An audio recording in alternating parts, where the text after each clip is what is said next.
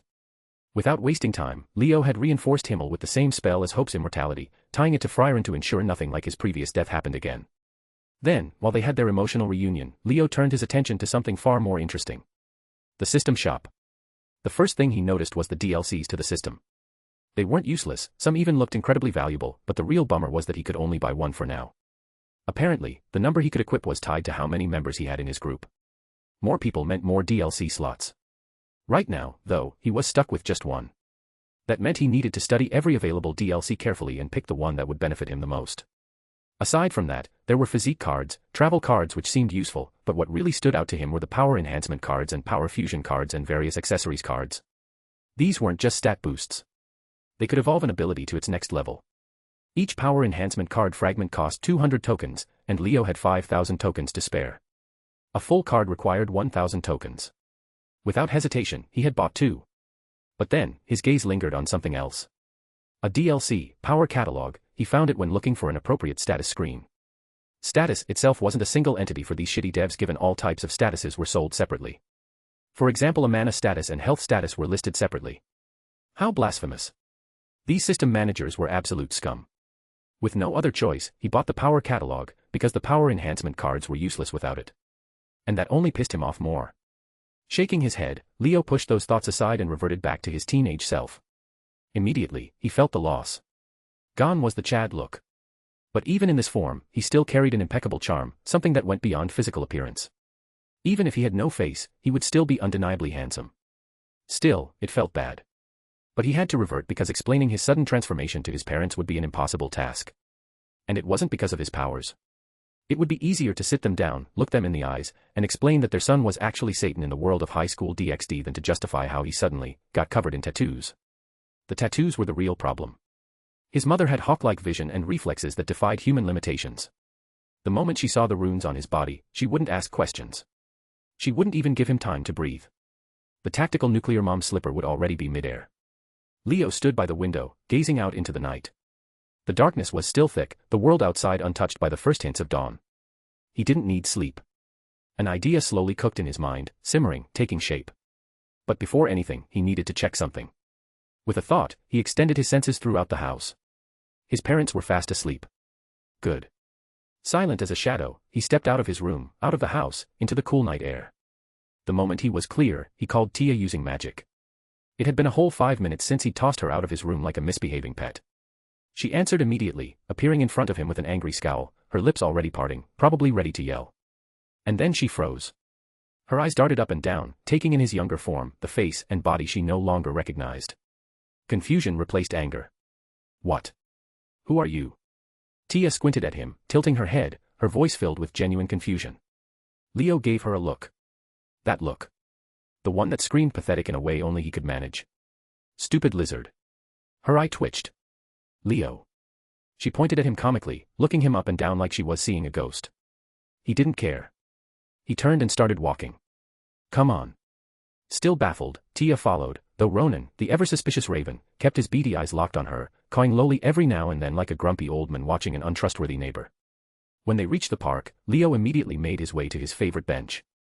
Without missing a beat, he gestured for Tia to sit across from him. She obeyed, though she still looked like she had too many questions and not enough brain cells to formulate them. This dynamic between them was formed in the little time they interacted with each other. Leo leaned forward slightly, resting his elbows on his knees. His voice was calm, but his eyes were sharp. I have some questions. Tia blinked. Ah, okay. How old are you, specifically? She opened her mouth. And where the fuck is your divinity? Do you want the short version or the long version? Tia asked, her face completely serious. Leo looked slightly confused at the unintentional reference. The long version. Okay, she said, then immediately held out her hand. Leo looked at it, then back at her face, his expression deadpan. Why are you giving me the universal symbol for keys? Tia's eye twitched. Hold my hand, dumbass. I can't believe mother likes someone like this, she muttered, shaking her head in disbelief while muttering the last part in a low voice. Leo sighed, grabbing her hand lazily. You know I can hear you, right? I know, she said with a straight face, completely unapologetic. Oh, Leo said as he processed all the information he had just absorbed. Oh indeed, Tia replied, arms crossed, watching his expression shift as he pieced everything together. So Annihilation Maker is basically the coffin holding the body of my world's Tiamat? Leo asked, his gaze sharpening. Yes. Leo tilted his head slightly. Can I have that? Tia stared at him, deadpan. No. If I come across it, I'm keeping it. Sure, Leo said with a shrug, as if he wasn't already plotting something. There's just one question, where's her soul? Tia blinked. Huh? What do you mean? I mean, Tiamat is a true immortal. She can't be killed as long as life exists, Leo explained, his fingers tapping against his knee. So the only explanation is that her soul and body were separated. That made Tia pause. I don't know. Tia admitted, her brow furrowing. Leo tapped his fingers against the bench, his mind already running through possibilities. Is it in Sephiroth Grawl? No, that's all biblical God. Then where could it be? He murmured, his gaze narrowing. His extraordinary mind raced, piecing together fragments of logic, myth, and the absurd reality he lived in. Tia watched as he fell into deep thought, her tail flicking in mild curiosity. Then, suddenly, he stopped. He looked up at the sky, a slow, knowing smile spreading across his face. I think I know where. Tia stood up from the bench, her eyes sharp. Where? Leo leaned back, stretching lazily. I don't think you'll like the answer very much. Tell me. All right, but first, let me walk you through my thought process. He held up a finger. Two parties were involved in Tiamat's death, biblical God and the Sumerian gods. Yes. You wiped out the Sumerians and never found her soul. Yes. And biblical God is dead too, yet her soul never escaped. Because logically if it was being held somewhere, then unless he put a trihexa-level barrier around it, his death should have freed her. Tia crossed her arms impatiently. Get to the point. Leo smirked. It means that her soul hasn't just been sealed, it's been changed into something else. Something that's still actively working to keep her from recovering. Tia frowned, unable to counter that logic. So, Leo continued, what's the only thing still functioning that biblical God left behind aside from the angels? Tia paused, thinking. Then her eyes widened slightly. The heaven system. Leo nodded. The heaven system. Tia sat down heavily, hands covering her mouth as she trembled. Her mind raced, pieces falling into place too late. How sure are you? Her voice was barely above a whisper. Leo met her gaze, his expression unwavering. Unless there was another unknown party involved, I'm 99.1% sure. She let out a shaky breath, her body trembling harder. How did I never notice? She choked out as tears welled in her eyes. Leo didn't say anything. Instead, he moved closer, rubbing her back gently, letting her cry out the storm of emotions crashing over her. Ronan, ever the disciplined crow, didn't make a sound. He simply observed, head tilted slightly as if understanding that this moment wasn't his to interrupt. After a minute, Tia sniffed, wiping her tears with the back of her hand. When she finally turned to look at Leo, her eyes were no longer filled with sorrow. They burned with rage. Her dragon aura flared wildly, tendrils of pressure lashing out, distorting the air around her. You will help me retrieve her, right? Her voice was low, steady, but filled with barely restrained fury. Leo didn't flinch. He looked at her, his own expression calm but resolute. Yes, he said. But not before I develop a replacement. Tia blinked. Are you being serious? Yes. Billions depend on it, Leo said, his tone leaving no room for argument. The least I can do is make sure they end up in hell and not in the void, since the heaven system won't exactly exist after this. You piece of sure, you're not even part of that faction, why do you care? No, I am very much part of this faction. Do you know I am actually Satan? The actually part is very important. Tia clearly didn't like it. She ran a hand through her hair in frustration, exhaling sharply. Fine. I'll do this myself. You won't be able to, Leo interrupted, his tone matter of fact. I've analyzed your power set. It's not exactly one where you can heal souls or change their structures.